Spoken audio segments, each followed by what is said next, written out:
Oke, selamat sore semua. Assalamualaikum warahmatullahi wabarakatuh. Suara saya Waalaikumsalam kedengaran jelas? warahmatullahi wabarakatuh. Jelas, Kak. Jelas ya. Oke. Masih banyak yang belum join ya.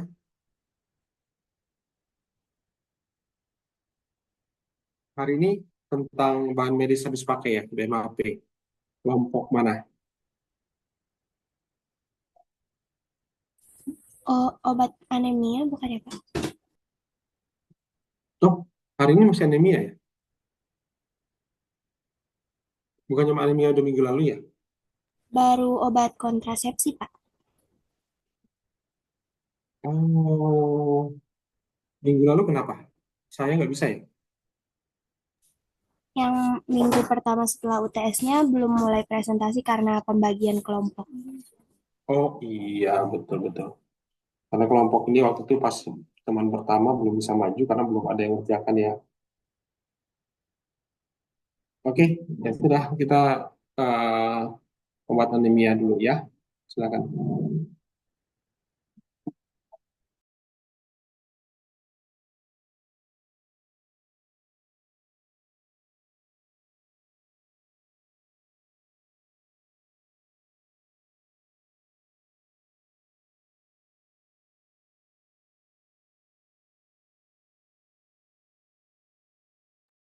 Bapak izin share screen apa? Ya, silakan.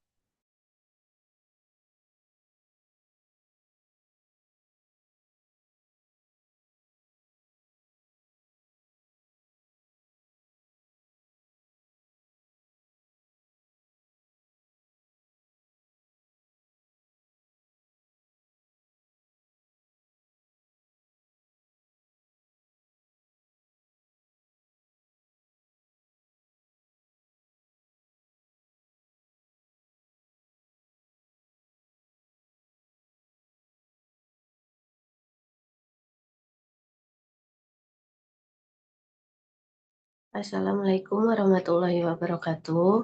Kami dari kelompok 2 ingin mempresentasikan tentang obat anti anemia.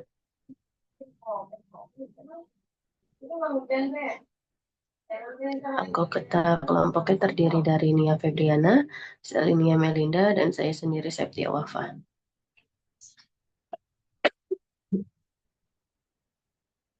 Anemia merupakan kondisi ketika terjadi penurunan hemoglobin dan atau jumlah sel darah merah dari normal sehingga tidak cukup untuk memenuhi kebutuhan fisiologis seseorang.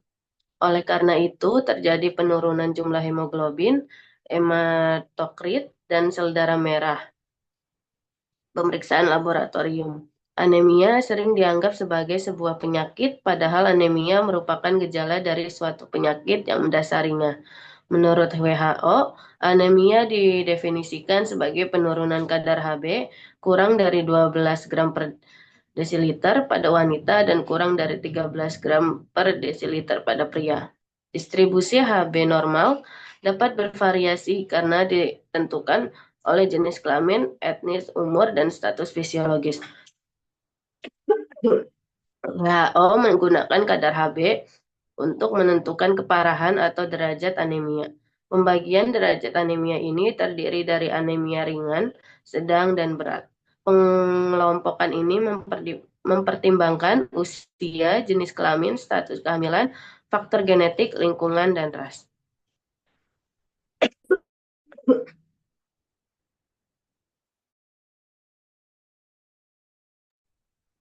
Konsentrasi hemoglobin untuk diagnosis anemia. Pada anak usia 6-59 bulan, anemia berat itu di bawah 7, sedangnya 7-9, ringannya 10-10,9. Untuk normalnya dia kurang lebih 11. Pada anak 5-11 tahun, anemia beratnya itu di bawah 8, sedangnya 8-10,9, ringannya 11-11,4. Normalnya kurang lebih 11,5. Pada anak usia 12-14 tahun, anemia beratnya di bawah 8, sedangnya 8-10,9, ringannya 11-11,9, normalnya di atas kurang lebih 12. Wanita tidak hamil usia 15 tahun ke atas, anemia beratnya di bawah 8, sedangnya 8 sampai 10,9, ringannya 11 sampai 11,9, normalnya kurang lebih 12. Wanita hamil anemia beratnya kurang dari 7, anemia sedangnya 7 sampai 9,9, ringannya 10 sampai 10,9, normalnya kurang lebih 11. Eh, pada pria usia 15 tahun ke atas, anemia beratnya kurang 8, sedangnya 8 sampai 10,9, ringannya 11 sampai 12,9, normalnya kurang lebih 13.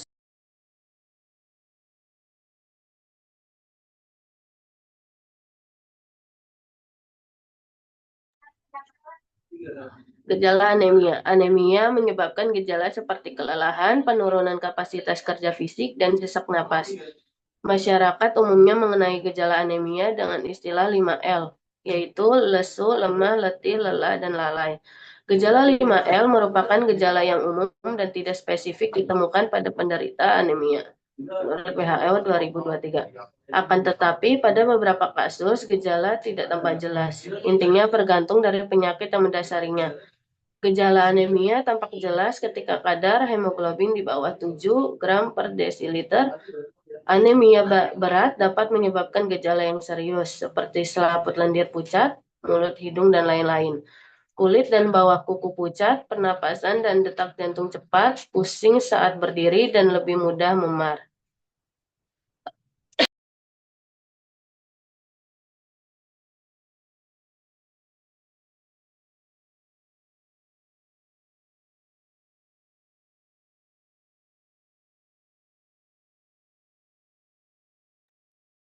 Penyebab anemia. Mekanisme utama anemia terjadi karena kehilangan darah, penurunan produksi sel darah merah, atau peningkatan kerusakan sel darah merah atau hemolitik. Sel darah merah atau disebut juga eritrosit merupakan salah satu sel darah berwarna merah dengan bentuk pipih cekung yang berfungsi membawa oksigen dari paru-paru ke seluruh tubuh.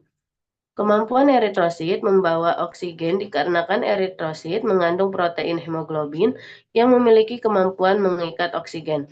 Menurunnya kadar hemoglobin atau jumlah eritrosit di dalam sirkulasi darah mengakibatkan kapasitas oksigen yang dibawa ke seluruh tubuh akan menurun dan tubuh akan mengalami kekurangan oksigen. Oksigen merupakan salah satu bahan yang diperlukan sel dalam tubuh kita untuk menghasilkan energi. Penyebab anemia penting lainnya yaitu infeksi seperti malaria, tuberkulosis, HIV, dan infeksi parasit. Infeksi dapat mengakibatkan penyerapan zat besi terganggu atau bisa menyebabkan hilangnya nutrisi. Beberapa kondisi infeksi dapat mengakibatkan peradangan kronis dan menyebabkan anemia peradangan atau anemia inflamasi atau juga anemia penyakit kronis. Selain itu, terdapat beberapa kondisi khusus yang menyebabkan anemia. Misalnya pada ibu hamil yang mengalami kebutuhan zat besi yang meningkat, serta perubahan volume darah. Beberapa anemia lainnya bisa disebabkan karena adanya kelainan pada hemoglobin yang diwariskan dari orang tuanya, seperti talasemia, sel sabit, hemoglobinopati, bahkan karena adanya kelainan enzim sel darah merah.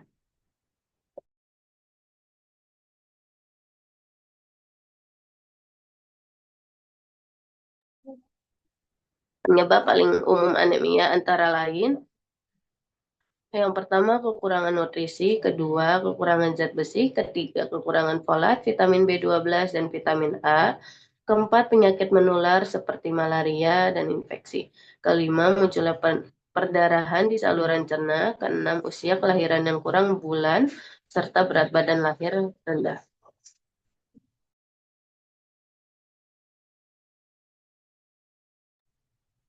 Jenis-jenis anemia. Anemia dapat diklasifikasikan berdasarkan riwayat klinis pasien, yaitu didapat atau kongenital, akut, dan kronis. Selain riwayat pasien, anemia dapat diklasifikasikan berdasarkan bentuk sel darah merah, yaitu anemia mikrositik hipokromik, normositik normokronik, dan makrositik. Anemia mikrositik hipokromik merupakan istilah yang menggambarkan ukuran sel darah merah kecil dengan warna pucat. Anemia normositik atau normositik normokromik memiliki ukuran dan warna normal, sedangkan anemia makrositik menggambarkan ukuran sel darah merah yang berukuran besar. Klasifikasi anemianya itu ada peningkatan kehilangan atau penghancuran sel darah merah. Akutnya itu pendarahan setelah melahirkan, kroniknya pendarahan menstruasi berat, kehilangan darah gastrointestinal, terus kehilangan urin. Yang kedua, hemolisis yang berlebihan. Didapatnya di mediasi imun, mikroangiopati, infeksi, dan hiperplenisme. Terus ada herediter, gangguan hemoglobin, dan enzimopati. Defisiensi atau cacat eritropoiesis. Mikrositik hipokromik, yaitu defisiensi besi, anemia peradangan, talasemia. Yang kedua, normositik normokromik, anemia peradangan, penyakit ginjal, kegagalan sumsum tulang. Makrositik, defisiensi vitamin B12, defisiensi folat, konsumsi alkohol berlebih, dan hipotiroid.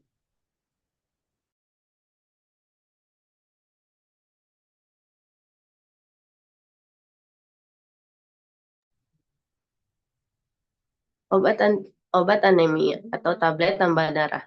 Tablet tambah darah merupakan tablet sebagai suplementasi yang mengandung ferrous sulfat 200 mg atau setara 60 mg besi elemental dan 0,25 mg asam folat untuk penanggulangan anemia gizi besi. Tablet besi terdiri dari 3 komponen, yaitu sulfat ferrous atau ferrosulfat, kandungan zat besinya 30%. Yang kedua itu ada ferrofumarat, kandungan zat besinya 33% dan memberikan efek samping yang lebih sedikit. Yang ketiga itu ada ferrogluconas, kandungan zat besi hanya sedikit yaitu 11,5% dan akibatnya lebih sedikit menimbulkan efek gastrointestinal. Tablet tambah darah dengan dosis pemberian sehari sekali sebanyak 1 tablet atau 60 mg zat besi dan 0,25 mg asam folat.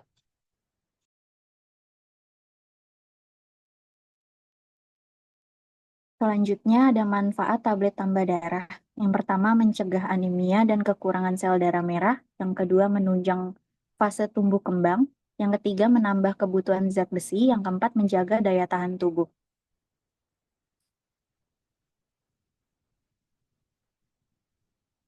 Untuk efek samping tablet tambah darah, gangguan pencernaan, efek samping obat penambah darah yang umum terjadi adalah keluhan pada saluran pencernaan seperti mual, muntah, diare, dan sakit perut. Yang kedua ada kehilangan nafsu makan saat konsumsi obat penambah darah di apotik maupun yang diresepkan oleh dokter. Beberapa orang bisa merasa tidak nafsu makan. Yang ketiga ada sembelit, feses berwarna gelap, gigi bernoda, reaksi alergi. Untuk peringatan tablet tambah darah, penggunaan ferrosulfat harus berhati-hati pada pasien dengan hemoglobinopati, gangguan penyimpanan atau absorpsi besi, riwayat ulkus peptikum, dan postgastrectomy. Yang kedua, penggunaan ferrosulfat tidak boleh melebihi dosis yang disarankan. Penggunaan melebihi dosis 20 mg per kilo dapat menyebabkan toksisitas termasuk gagal ginjal. Yang ketiga, jauhkan dari jangkauan anak-anak. Overdosis produk secara tidak sengaja dapat bersifat fatal pada anak-anak di bawah usia 6 tahun.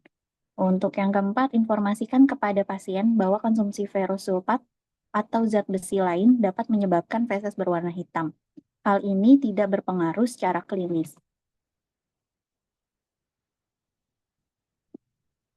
Untuk interaksi obat tablet tambah darah, yang pertama absorpsi ferrosulfat meningkatkan pada penggunaan bersamaan dengan vitamin C. Yang kedua, absorpsi berkurang dengan antasida, ranitidin, simetidin, omeprazol, lansoprazol, zinc, kalsium, fosfor, trietin, dan kolesteramin. Yang ketiga ada ferrosulfat dapat mengurangi bioavailabilitas metildopa. Yang keempat, ferrosulfat juga bisa mengurangi penyerapan penisilamin, fluoroquinolone, levotriptoksin, dan levodopa. Yang kelima, penggunaan bersamaan dengan tetrasiklin dapat mengganggu penyerapan kedua agen. Untuk obat penambah darah, untuk anemia. Obat penambah darah untuk anemia, ada beberapa jenis obat penambah darah, baik yang dijual bebas maupun yang memerlukan resep dokter. Berikut ini adalah jenis obat penambah darah yang bisa digunakan untuk mengatasi anemia. Yang pertama, ada suplemen zat besi, termasuk dekstran besi golongan 4. Ada sulfat besi, glukonat besi, atau fumarat besi. Elemen penting yang umum digunakan untuk pengobatan pasien dengan kekurangan zat besi yang terdokumentasi untuk menangani anemia defisiensi zat besi seperti yang dialami ibu hamil, dokter akan meresepkan suplemen zat besi untuk penambah asupan mineral ini bagi tubuh. Asupan zat besi yang cukup diperlukan agar proses pembentukan sel darah merah dapat berjalan normal. Suplemen zat besi merupakan salah satu pilihan obat penambah darah di apotek. Meski begitu, konsumsi suplemen ini tidak boleh sembarangan. Minumlah suplemen sesuai dosis atau aturan pakainya. Untuk meningkatkan penyerapan suplemen zat besi di dalam tubuh, ada beberapa tips yang perlu dilakukan, yaitu minumlah suplemen saat perut kosong. Hindari mengonsumsi suplemen zat besi dengan antasida atau obat mah. Jika perlu minum obat mah, minumlah suplemen zat besi 2 jam sebelum atau 4 jam setelah minum obat mah. Yang ketiga, minumlah suplemen zat besi dengan vitamin C. Untuk selanjutnya, mengonsumsi suplemen zat besi untuk anemia bisa menimbulkan beberapa efek samping seperti sembelit, feses menjadi lebih gelap, dan sakit perut. Namun, efek tersebut umumnya hanya bersifat sementara dan tidak berbahaya. Yang kedua, suplemen vitamin B12. Obat penambah darah selanjutnya adalah suplemen vitamin B12. Suplemen ini juga banyak dijual bebas di apotek dan biasanya diberikan untuk mengatasi anemia defisiensi vitamin B12. Suplemen vitamin B12 tersedia dalam bentuk tablet, tablet kunyah, sirup, dan cairan suntik. Untuk tablet kunyah atau sirup, pastikan Anda mengonsumsinya sesuai anjuran dokter atau aturan pakai yang tertera pada kemasan suplemen. Jika sistem pencernaan Anda sulit menyerap vitamin B12, dokter dapat menambah pemberian vitamin B12 melalui suntikan. Dosisnya bisa berbeda-beda sesuai dengan kebutuhan masing-masing orang. Yang ketiga, suplemen asam folat. Anemia akibat kekurangan vitamin B12 biasanya juga disertai kekurangan vitamin B9 yang biasanya disebut asam folat. Dalam kondisi seperti ini diperlukan suplemen asam folat. Dengan begitu, tubuh dapat memproduksi sel darah merah yang cukup untuk membawa oksigen ke seluruh organ dan jaringan tubuh. Obat penambah darah untuk anemia berupa suplemen asam folat ini banyak dijual bebas di apotek, baik yang hanya berisi asam folat atau vitamin B9 maupun yang dikombinasi dengan vitamin lainnya. Untuk suplemen asam folat umumnya perlu dikonsumsi selama 4 bulan dan diiringi dengan perbaikan pola makan, termasuk konsumsi makanan yang mengandung asam folat. Yang keempat ada hidroksokobalamin. Hidroksokobalamin adalah obat yang digunakan untuk mengatasi kelainan pada darah akibat kekurangan vitamin B12, antidotum, dan detoksifikasi atau vitamin. Kategorinya obat resep, manfaatnya mengatasi kelainan darah akibat kekurangan vitamin B12. Bentuknya tablet, kaplet, injeksi. Dikonsumsinya itu bisa untuk anak-anak, dewasa. Hidroksokobalamin tidak boleh digunakan apabila Anda mengalami gangguan bentuk sel darah merah dan Anda sedang dalam masa kehamilan. Beberapa efek samping dapat menjadi penanda keadaan bahaya dan harus segera diberitahu kepada dokter. Berikut efek samping yang menandakan bahayanya. Untuk efek sampingnya ada ruam merah dengan sesak napas dan bengkak pada wajah. Yang kelima ada peginesatid. Peginesatid digunakan untuk pengobatan anemia akibat penyakit ginjal kronik pada pasien dewasa yang menjalani dialisis. Farmakodinamikanya, peginesatide meningkatkan jumlah retikulosit dan darah hemoglobin. Obat ini juga meningkatkan jumlah sel darah merah, hematokrit, dan protein reseptor transferin terlarut dalam dosis yang bergantung pada dosis. Mekanisme aksi peginasatid meningkat dan mengaktifkan reseptor eritropoietin manusia dan merangsang eritropoiesis pada prekursor sel darah merah manusia secara in vitro.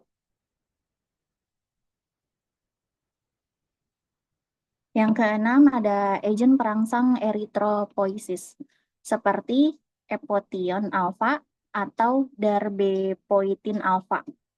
Eritropoietin, obat penambah darah eritropoietin umumnya digunakan untuk mengobati anemia akibat gangguan hormon eritropoietin. Secara alami, hormon EPO dihasilkan oleh ginjal untuk merangsang produksi sel darah merah. Namun, produksinya dapat terganggu akibat kondisi medis tertentu. Obat ini adalah obat suntik dan hanya boleh diberikan di bawah pengawasan dokter dan atas anjuran dokter. Obat penambah darah eritropoietin biasanya diresepkan untuk penderita gagal ginjal kronis, pasien kanker, penderita HIV, dan orang yang membutuhkan transfusi darah dalam jangka panjang. Selanjutnya ada darbepoetin alfa, bentuk rekombinan eritropoietin manusia yang digunakan untuk meningkatkan diferensiasi sel progenitor menjadi sel darah merah dalam pengobatan anemia. Darbepoetin alfa adalah obat yang digunakan untuk mengobati anemia pada orang dengan gagal ginjal kronis dan orang yang menerima kemoterapi untuk beberapa jenis kanker. Darbepoetin adalah salah satu obat yang juga membantu mengurangi kebutuhan untuk transfusi darah. Obat ini bekerja dengan cara memberikan sinyal pada sumsum tulang untuk membuat lebih banyak sel darah merah. Obat ini sangat mirip dengan zat alami dalam tubuh Anda yang mencegah anemia.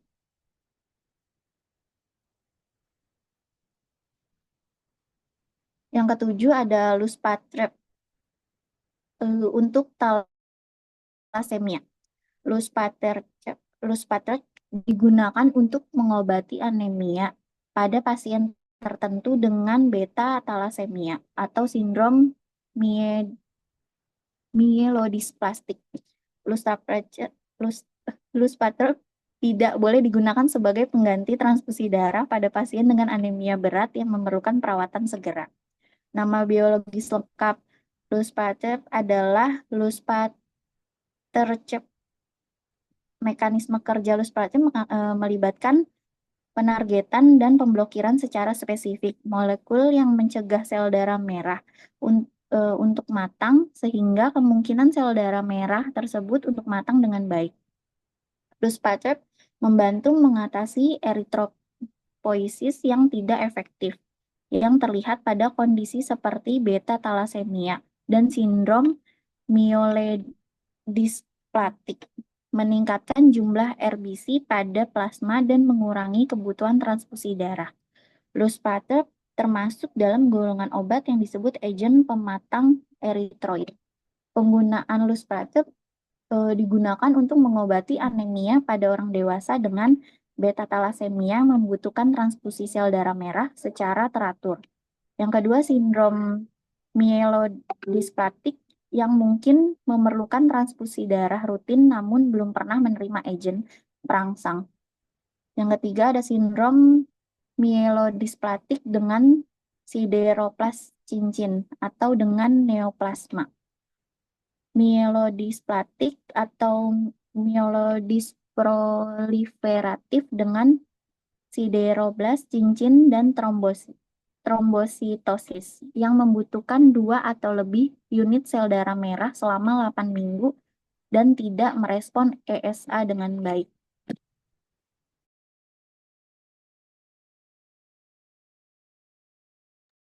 Kemudian selanjutnya, selama mengkonsumsi obat penambah darah untuk mengatasi anemia juga disarankan untuk mengkonsumsi berbagai makanan penambah darah, seperti daging termasuk ayam, ikan, sapi, dan hati, makanan laut termasuk ikan tuna dan ikan salmon, susu dan produk olahannya seperti yogurt dan keju, buah-buahan seperti jeruk, pisang, stroberi, sayuran seperti brokoli, kubis, bayam, asparagus, dan buncis, kacang-kacangan seperti kacang polong, kacang merah, dan kedelai, nasi atau sereal yang sudah diperkaya oleh vitamin dan mineral.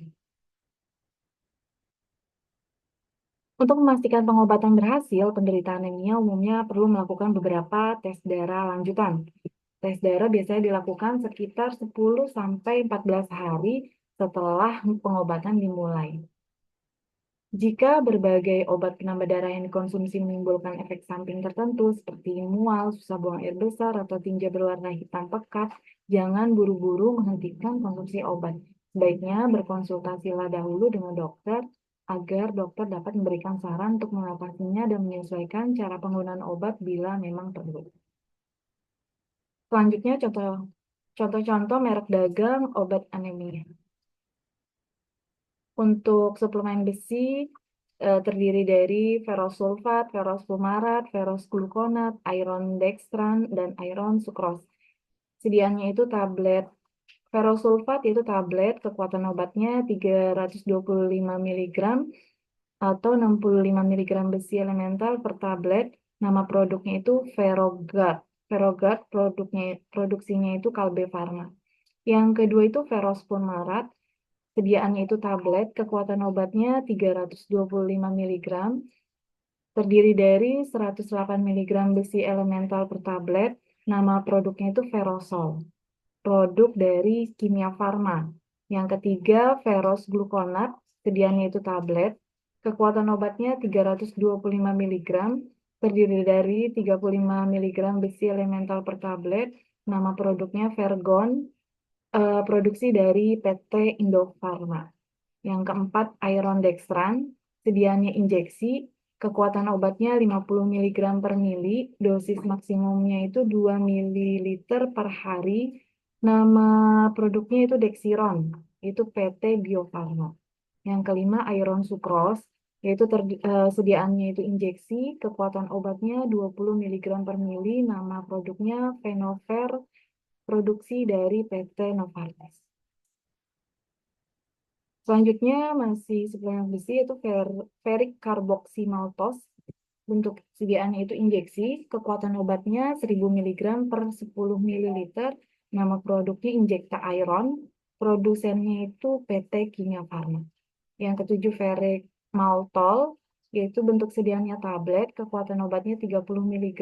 Nama produknya Ferracru, produsennya PT Novartis. Yang kedelapan ada asam folat, bentuk sediaannya tablet, kekuatan obatnya 5 mg, nama patennya Folavit, produsennya PT Kimia Farma. Untuk vitamin B12, bentuk sediaannya tablet, kekuatan obatnya 1000 mikrogram, nama patennya Neurobion PT Merck. Kemudian ini juga tambahan suplemen besi ada Inferon S. Dia itu kekuatannya 50 mg Fe setiap mili, sediaannya injeksi, produsennya Tenas.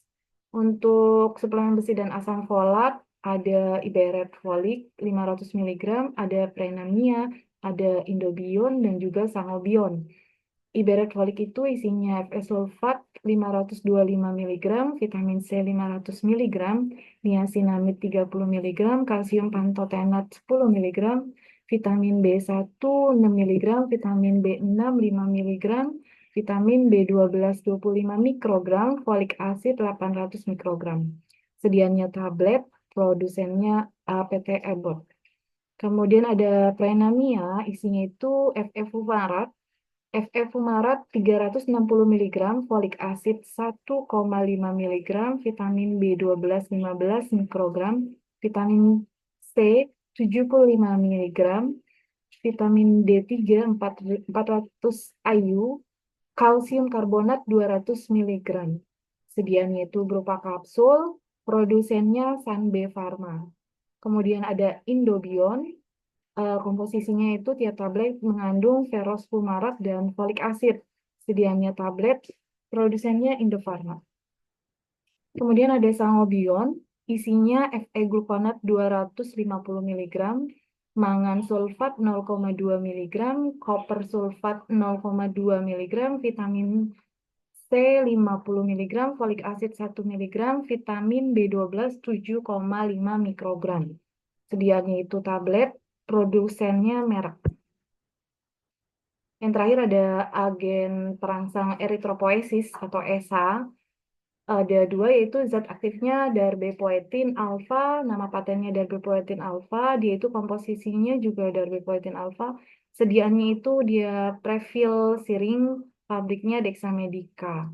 Kemudian ada eritropoetin alfa, dia itu nama patennya Epodion, dia dalam sediaan prefil siring PT Daewoo Infion. Berikut adalah keterangannya. Ferrosulfat adalah suplemen zat besi yang digunakan untuk mengatasi anemia defisiensi besi. Obat ini meningkatkan kadar hemoglobin dan cadangan besi dalam tubuh. Ferrosfumarat merupakan bentuk lain dari suplemen zat besi yang lebih mudah diserap oleh tubuh dan efektif dalam meningkatkan kadar hemoglobin.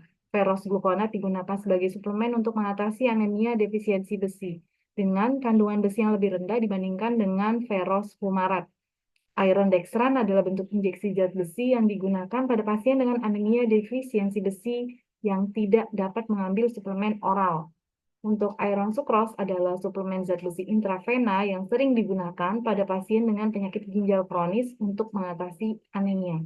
Kemudian ada ferric carboxymaltose merupakan formulasi intravena yang efektif untuk mengatasi anemia defisiensi besi terutama pada pasien dengan kebutuhan tinggi akan zat besi.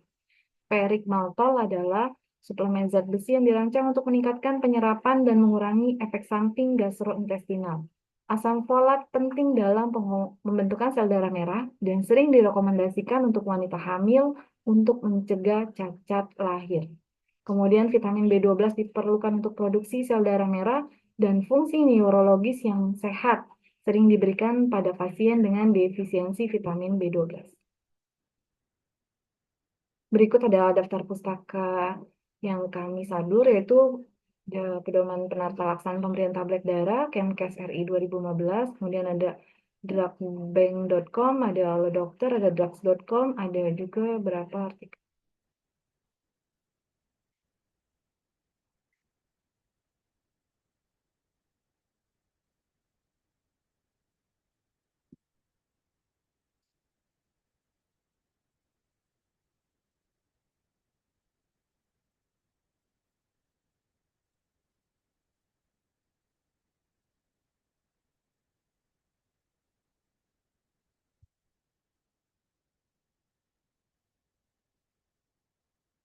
Sekian Bapak dari kami.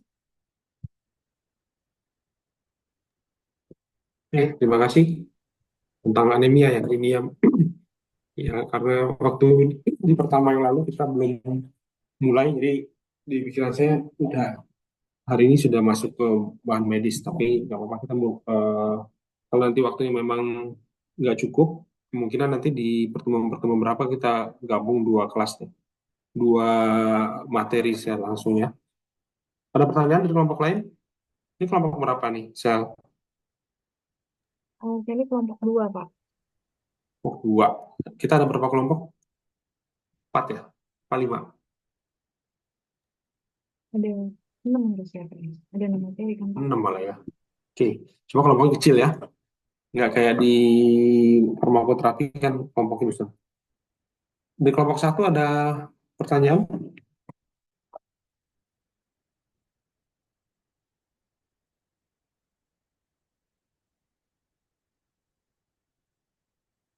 Kelompok satu mana?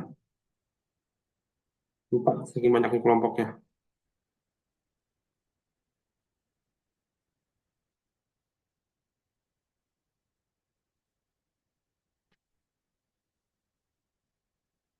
Oke,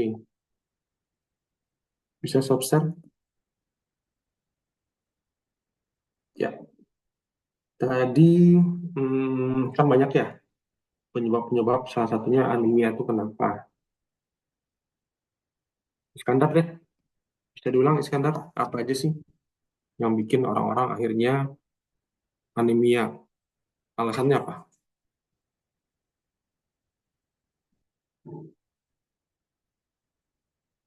Iskandar, standby.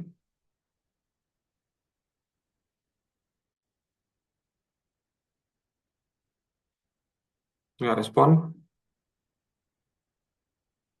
Romli, Muhammad Romli. Belum ada, Pak. Enggak, saya nggak nanya pertanyaan kok. Saya nanya, Romli. Sebenarnya kenapa sih orang penyebabnya anemia itu kenapa sih? Bisa diulang lagi, Romli?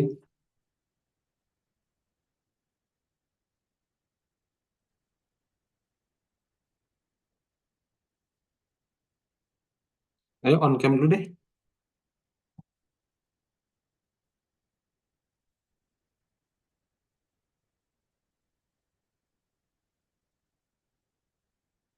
Romli, Skandar.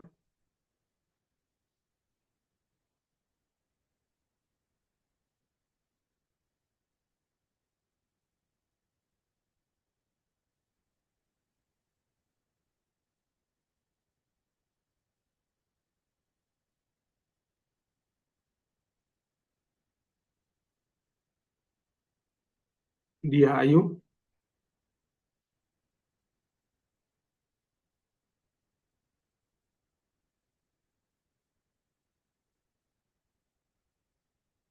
Hadir, Bapak. Ya, gimana? Apa sih yang menyebabkan anemia?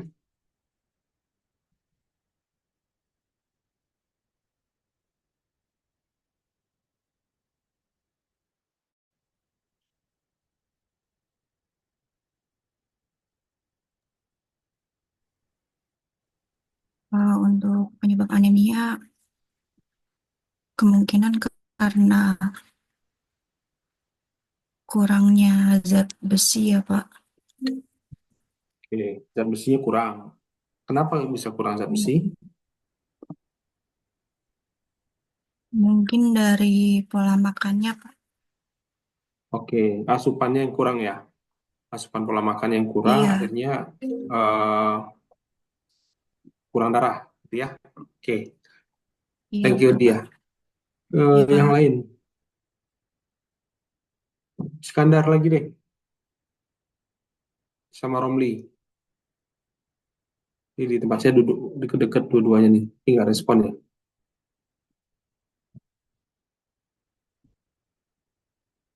Oke, Siti Askia, apalagi? Askia,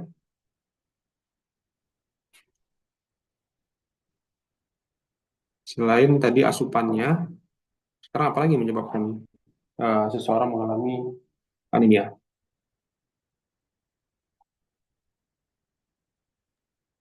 Boleh, Pak, saya jawab, Pak.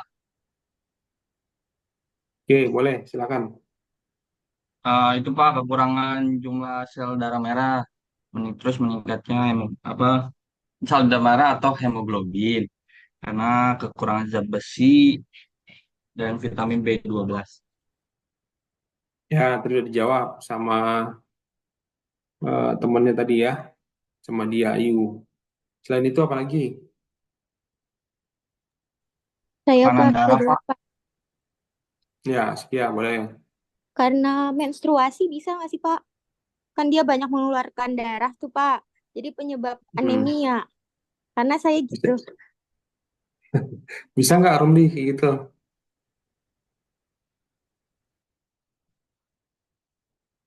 Bisa nggak Romli, Skandar?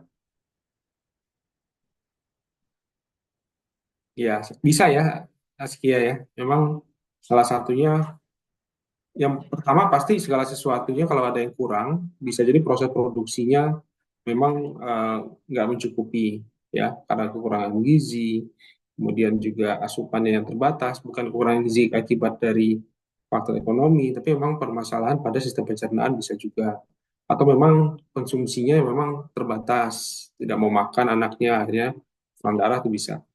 Orang-orang yang pasca kemoterapi misalnya ya, itu kan semua sel-sel darah merahnya kan hancur tuh akibat kemoterapi. Sedangkan pada kondisi itu dia mau makan, mau mengganti asupannya, nggak bisa, menandai sakit gitu. Jadi multifaktor ya, salah satunya memang asupan. Yang kedua, karena memang banyak yang keluar, tadi yang dikatakan Askia.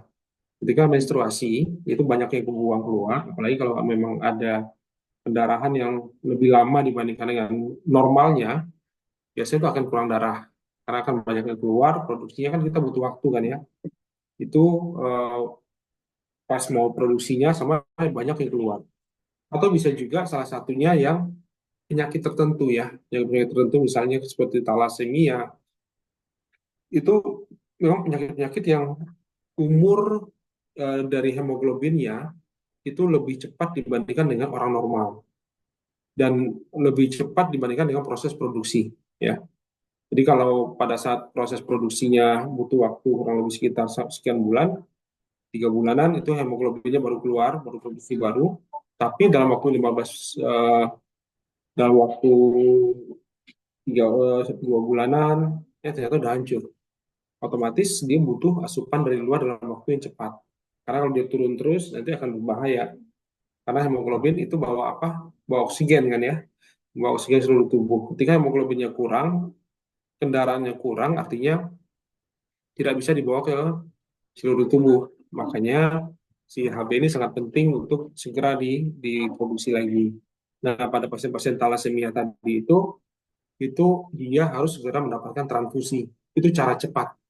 Cara cepat bagaimana si hemoglobin ini segera dapat dicukupi jumlahnya dan segera bisa jadi terapi segera ya, karena nggak mungkin ditunda-tunda, sedangkan tubuh kita tetap butuh suplai oksigen. Nah, biasanya orang-orang talasemia ini itu yang salah satu terjadi anemia yang menyebabkan terjadinya dari faktor genetik.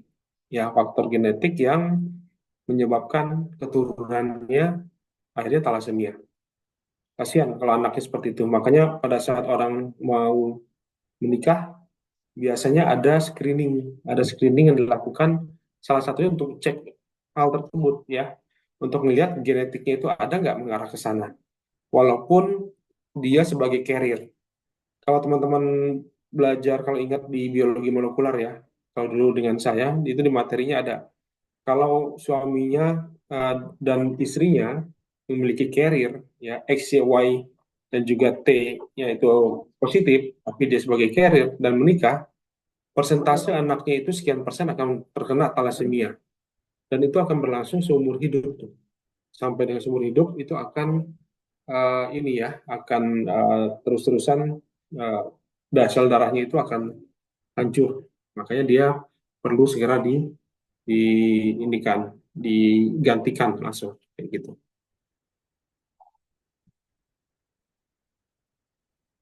Oke, saya punya teman, dua-duanya suami istri, tidak ada yang thalassemia, tapi dia carrier. Mereka dua-duanya aman gitu. Tapi kaget begitu punya anak, kok sebentar udah HB-nya ngedrop. Waktu masih bayi mereka baru tahu. Anak masih bayi kok cepat sekali tuh ngedrop HB-nya. Begitu dicek, oh ternyata anaknya thalassemia. Was-was dia untuk anak kedua gimana nih? Ya ternyata anak kedua pun juga sama ya, sama-sama terkena thalassemia juga. Sehingga aktivitas yang cukup berat, aktivitas yang agak tinggi, itu tiba-tiba kalau lagi olahraga bisa jatuh di lapangan tuh. Makanya anaknya sejak itu nggak terlalu banyak untuk aktivitas fisik karena anemianya juga termasuk yang berat. Dan dalam waktu setahun itu bisa sampai dengan 2 atau 3 kali itu pasti transfusi. Sisanya dia harus minum segala macam vitamin ya, kemudian minum-minum yang bergizi semuanya untuk menaikkan uh, ininya sel-sel darah merahnya itu sendiri ya. Oke, ada pertanyaan teman-teman? Apa hubungannya dengan penyakit berat?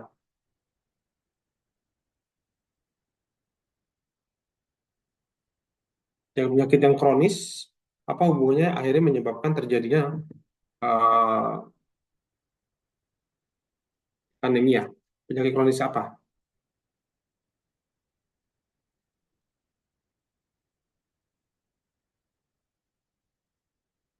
Indah,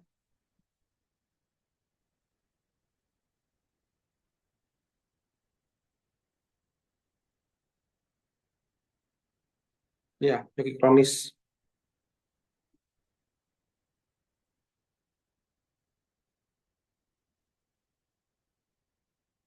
Ada yang bisa jawab?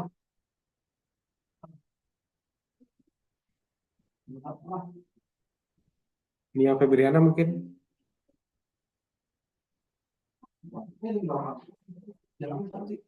Penyakit kronis apa sih yang bisa menyebabkan juga terjadinya anemia?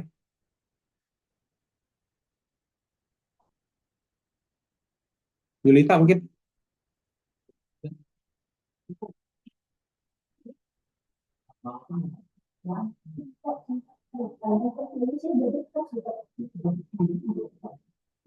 Apa sih kronisnya yang bisa menyebabkan terjadinya anemia juga? Ya Pak, Nia hadir. Ada pasien Pak tadi. Kenapa Pak? Oh, ada pasien. Iya Penyakit Pak. kronis apa yang bisa menyebabkan terjadinya anemia? Dan kenapa? Penyakit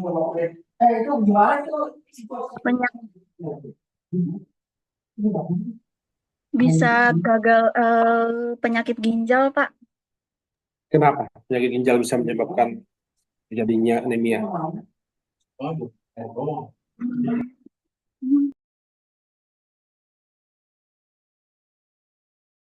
Di slide-nya ada loh. Saya lihat tadi di slide-nya ada. Ya Pak. Bisa Pak. Dia ginjal yang rusak menghasilkan lebih sedikit hormon eritropoietin atau EPO. EPO ya, Iya Pak. erythropoietin. Nah, itu hormon yang akhirnya membentukkan sel darah merah. Kalau ginjalnya rusak, berarti hormon itu yang terganggu. Oke, thank you Nia. Iskandar lagi deh. Iskandar dari tadi belum nih. Apa lagi Iskandar?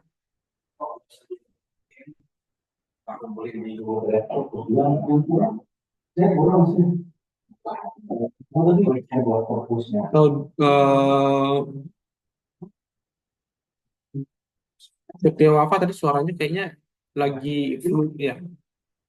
Yang presentasi awal kan ya? Apa Setia Wafa apa lagi?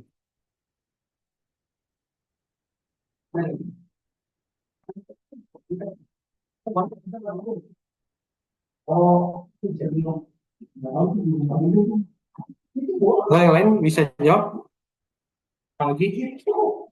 Jadi kalau Boleh udah Pak, satu lagi Pak. ya Romli silakan. Itu Pak, eh kelainan susun tulang belakang Pak. Kenapa?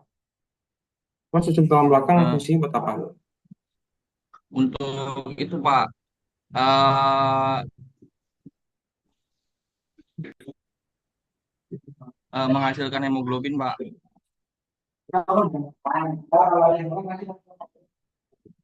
Ya, karena salah satu tempat proses pembentukannya itu di produksinya itu di sana. Iya, itu ya Romli ya.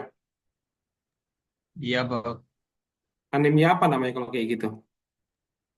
Hmm, itu Pak, teman saya juga ada yang anemia itu Pak, namanya anemia MDS Pak.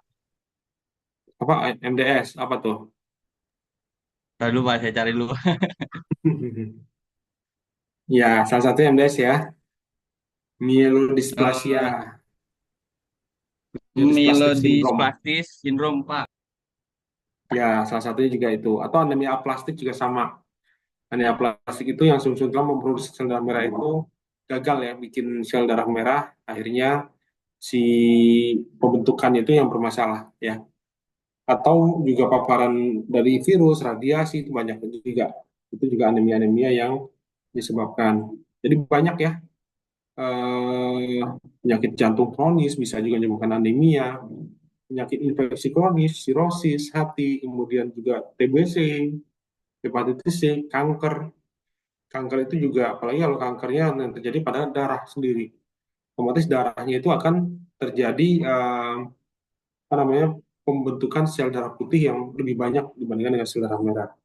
Terlalu banyak pembandingannya, akhirnya si eh, kekurangan sel darah merah jadinya. Kemudian juga penyakit autoimun, ya peradangan kronis yang terjadi menekan produksi sel darah merah itu juga banyak yang terjadi.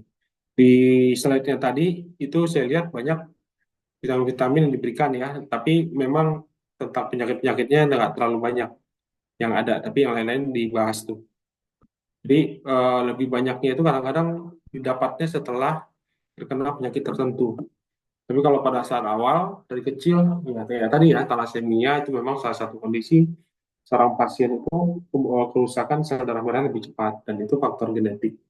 Tapi kalau yang lain biasanya karena pola hidup. Kalau autoimun memang gangguan pada fungsi imunnya sendiri ya. Kalau yang lain kan memang disebabkan karena gangguan-gangguan yang terjadi setelah orang tersebut besar ya. Kemudian leukemia itu yang kanker darah tadi, kanker yang sudah metastase ke sumsum tulang, tahap akhir terminal ya. Kemudian juga infeksi yang terjadi pada sumsum tulang. Itu bisa juga disebabkan karena infeksi pada osteomyelitisnya itu ya. Oke, ada pertanyaan lagi mungkin teman-teman?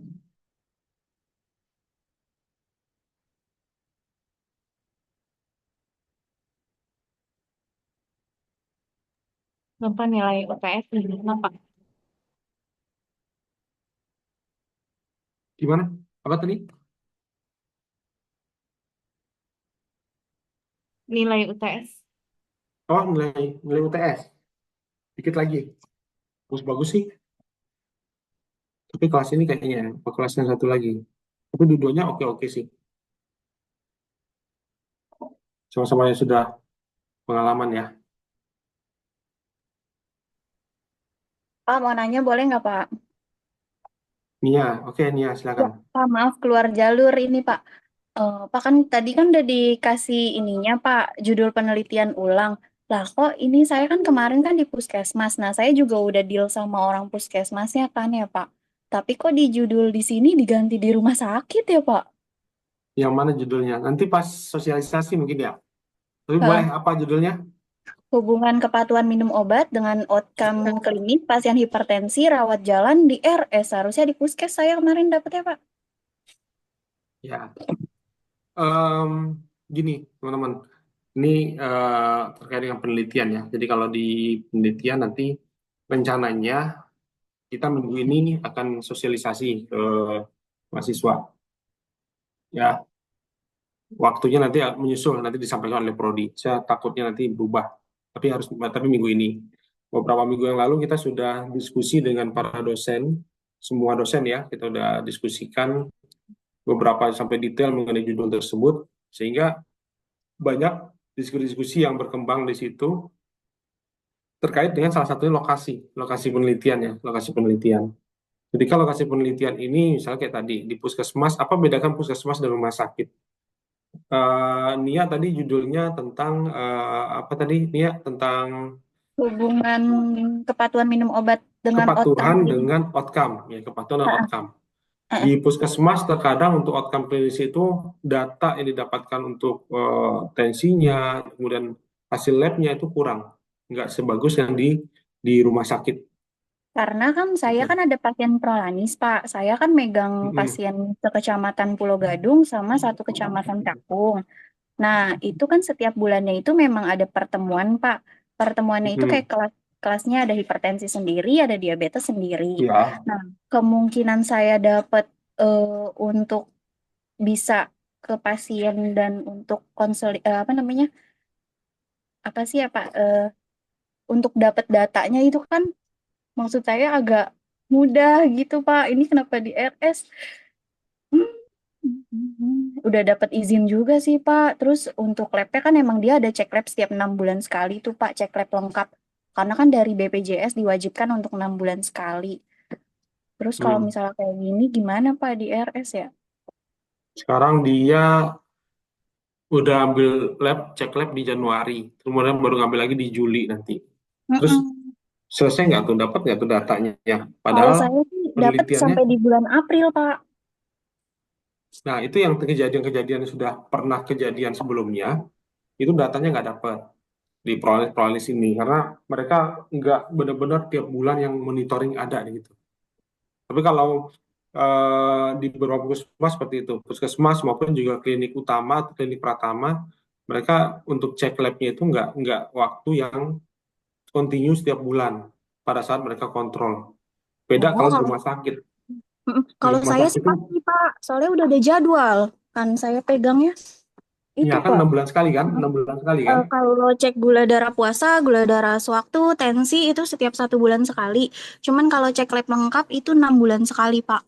Kayak HbA1c, kreatinin itu baru 1 bulan sekali, 6 bulan sekali. Cuman kalau cek tensi kayak gitu-gitu itu setiap 1 bulan sekali, Pak. Hmm, oke. Nanti kita bicarakan pada saat ini aja ya. Pada saat sosialisasi juga bisa disampaikan. Karena ada beberapa yang memang pertimbangannya, salah satunya validan data. Data yang akan didapatkan itu bisa jadi di lokasi yang itu nggak akan mudah atau valid untuk didapatkan kayak tadi. Kenapa? Karena kalau di rumah sakit itu kelihatan hasilnya itu hasil cek labnya jelas gitu. Kalau puskesmas terkadang nggak terlalu kelihatan. Makanya nanti masukkan dulu aja ya, Nia ya. Nanti saya coba diskusikan dengan PIC karena kalau yang judul-judul dengan PIC ini kita diskusikan lagi dengan PIC. Satu itu. Kemudian nanti deh yang lengkapnya ya, karena pasti akan panjang nih kalau terkait dengan judul ini. Oke, Pak. Tapi nanti kalau misalnya kita ngajuin bilangnya di puskes bisa gak kira-kira? Eh, Nanti saya coba ngomong ke PIC-nya dulu lagi ya. Jadi hubungan kepada minum obat dengan outcome klinis pasien hipertensi rawat jalan gitu kan atau di puskesmas gitu kan ya sebelumnya ya. Iya, karena kan dia ada 2 status tuh, sebagai peserta PRB dengan sebagai peserta Prolanis. Dan itu setiap bulan Mm-mm. memang dipantau dari dokter fase 1. Kalau untuk kontrol ke rumah sakit, dia bisa per 3 bulan, 6 bulan, atau 12 Oke, bulan sekali. Gitu, satu Pak. satu itu mungkin dibuat Nia mudah untuk dapat datanya nanti. Cuma ada beberapa wilayah lokasi ya puskesmas itu mereka kalau untuk perizinan itu harus sampai ke Sudinkes maupun dinas kesehatan setempat. Pengalaman yang sebelumnya juga itu lama banget bisa berbulan-bulan untuk mendapatkan izin penelitian ya. Kalau ada orang dalam enak, tapi kalau nggak ada orang dalam yang seperti di puskesmas itu susah banget untuk mendapatkan perizinan dari Sudinkes karena mengizinkan bukan puskesmas itu tapi suku dinas kesehatan. Ketika suku dinas kesehatan dikirimkan proposal masuk ke sana, proposal penelitian bab 1 sampai 3 itu responnya lama banget. Itu salah satu yang menyebabkan akhirnya judulnya dirubah ke rumah sakit. Tapi coba nanti saya coba ngomong ke PIC dulu ya. Oke, semoga di ACC ya, Pak. Oke, ini keluar konteks banget dari anemia ya. Takutnya anemia kepikiran ya. Ya, maaf ya, Pak. Ya sudah. Oke, ada lagi pertanyaan tentang anemia mungkin?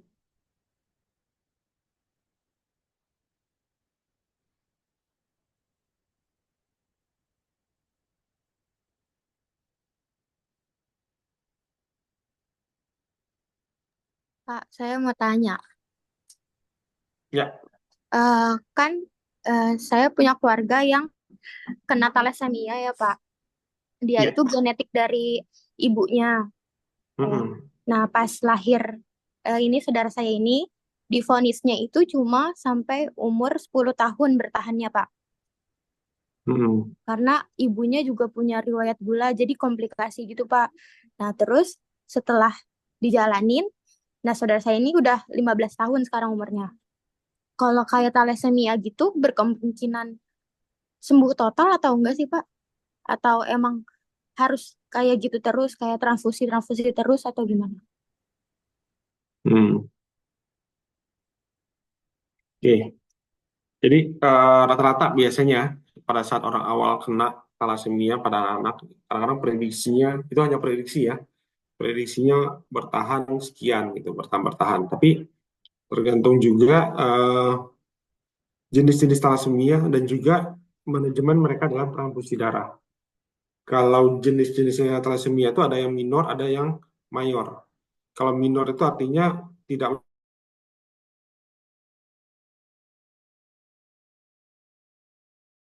tidak terlalu cepat dalam proses kerusakan sel darah merahnya. Tapi kalau yang mayor, ini kalau bicara mengenai jenisnya ya, kalau mayor itu lebih serius, tetapi perawatan tepat dapat memperpanjang usia. Tapi diprediksinya yaitu 10 tahun lah mungkin lah, kurang lebih gitu. Tetapi harus ada manajemen tentang transfusi darahnya. Misalnya penderita yang mayor tadi sering membutuhkan transfusi untuk menggantikan sel darah merah yang rusak. Jangan telat-telat gitu. Ketika dia sakit, dia udah mulai merasakan badannya udah mulai lemah, dia harus segera cek HB-nya berapa. Kalau udah ketahuan HB-nya berapa, turun banget, harus segera transfusi ya, untuk meningkatkan hemoglobin dan komplikasi akibat anemia berat itu. Karena kalau udah anemia berat, komplikasinya kemana-mana, karena tubuhnya tidak mendapatkan terapi oksigen. Kemudian pengobatannya pun juga sebenarnya sudah banyak berkembang juga saat ini ya. Ada transplantasi sumsum tulang, ya. Dapat bisa penyembuhan permanen itu bisa, tapi transplantasi sumsum tulang diambil dari orang lain, taruh di orang tersebut, ditransplant. Itu bisa bisa penyembuhan permanen, tapi kalau nggak bisa ya. Kemudian terapi genetik, terapi gen kadang-kadang juga bisa. Dan juga pasien-pasien tersebut harus patuh, apalagi kalau anak-anak ya, mereka kan namanya transfusi itu kan disuntik ya, tiap bulan disuntik, diinfus, anak mana yang akan kuat gitu. Nah, biasanya kenapa dikatakan 10 tahun? Karena secara total persentase pasien itu segitu. Kalau memang gaya hidupnya tidak bagus, gizinya tidak dilihat ya, kemudian juga faktor pencetusnya juga nggak terlalu dilakukan, biasanya bertahan seperti itu.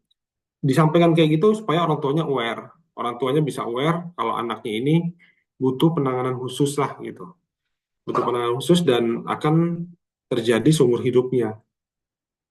Itu yang perlu ditekankan. Tapi udah sampai 15 tahun, artinya selama 15 tahun terakhir prosesnya itu berjalan dengan cukup baik. Atau bisa jadi dia thalassemia, tapi thalassemia yang minor.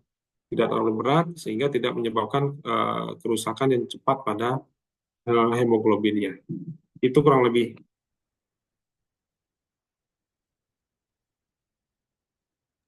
Makasih, Pak. Ya, Saskia ya. Oke, Dia Ayu ada? Hadir Bapak. Anita Rahman, Hadir, Pak. Mala, Hadir, Pak. Muhammad Romli, Hadir, Pak. Yulita, Hadir Pak. Ravelina, Pak. Lulu, Septi, Lulu ada?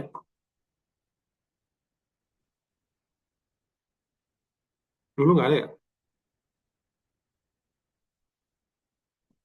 Di partisipan nggak ada nih. Septi Berta, Cuti Pak. Septi Berta cuti. Ayu Dia, Hadir, Pak. Ananda Sela, Hadir, Pak. Iskandar. Hadir Bapak. Mana tadi Iskandar dari awal? Pak, maaf Pak. Tadi mikrofon saya nggak bisa Pak. Pas absen bisa. Apa Pak? Pas absen kok bisa? Nggak tahu Pak ini. Saya keluar masuk dulu tadi. Enggak, masih ada tetap dari tadi. Nextnya harus ini ya Iskandar ya. Minggu depan tuh. Oke Pak, Saya siap. akan cecer lagi, tanya lagi ntar ya. Iskandar. Ya, maaf ya Pak. Nia, Hadir, Pak. Azahra, Azara hadir, Pak. Mutiara Andini, Hadir, Pak. Nia Mulyani, Hadir, Pak. Septia Wafah, Hadir, Pak. Indah, Hadir, Pak. Siti Askia, Hadir, Pak. Ilmi, Hadir, Pak. Sally, Hadir, Bapak. Silvi. Berarti Lulu tadi nggak ada ya? Lulu ya? Tadi pas awal sih ada, Pak. Cuman tadi bilang lagi di kereta, terus sekarang checklist 1. Oh, oke. Ini Septi Berta yang cuti ya. Oke. Kalau nggak ada lagi, saya rasa cukup ya, teman-teman ya. Nanti persiapkan lagi untuk minggu depan tentang bahan medis habis pakai. Ya. Terima kasih. Selamat sore semua. Assalamualaikum warahmatullahi wabarakatuh. Waalaikumsalam warahmatullahi wabarakatuh. Oke, izin live ya.